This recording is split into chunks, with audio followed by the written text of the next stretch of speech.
Well,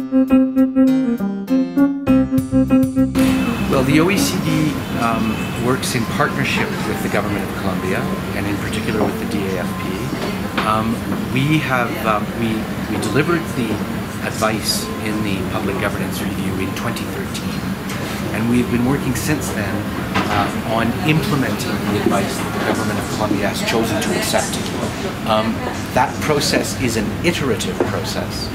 It's a process that involves sharing of good practices between peers in OECD countries and their counterparts in Colombia.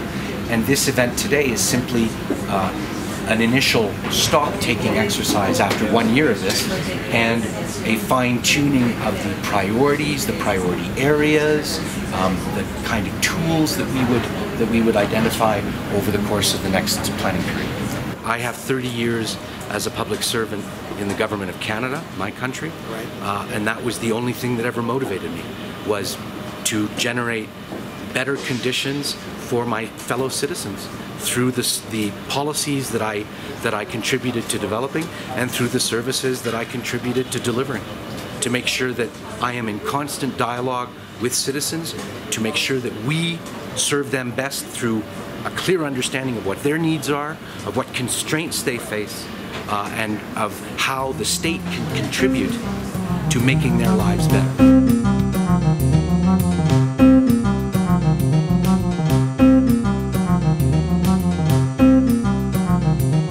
I think Colombia is a fascinating country because this country has gone through so many changes in the last 10 years, and it is a wonderful example of the difference that public employment can make.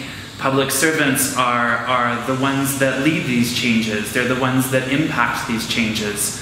And they're the ones that are the face of the government working with the citizens. And so when the government improves, and as the government becomes more effective at meeting the demands of the citizens, the public servants are the ones that make that happen.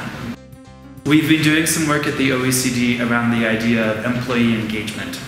So this means that employees need to be proud of their jobs. They need to be proud of the organizations that they work for. They need to be excited about coming to work in the morning so that they can do a really good job, and that they understand that the work that they're doing is contributing to making the world or the environment that they're working in a better place. And so I think that governments, including Colombia, need to take every opportunity they can to make sure that the public employees are aware of the positive impacts of the work that they're doing, have an opportunity to contribute to making more positive impacts happen in their countries that they're working in. Todos por un nuevo país. Paz, equidad, educación.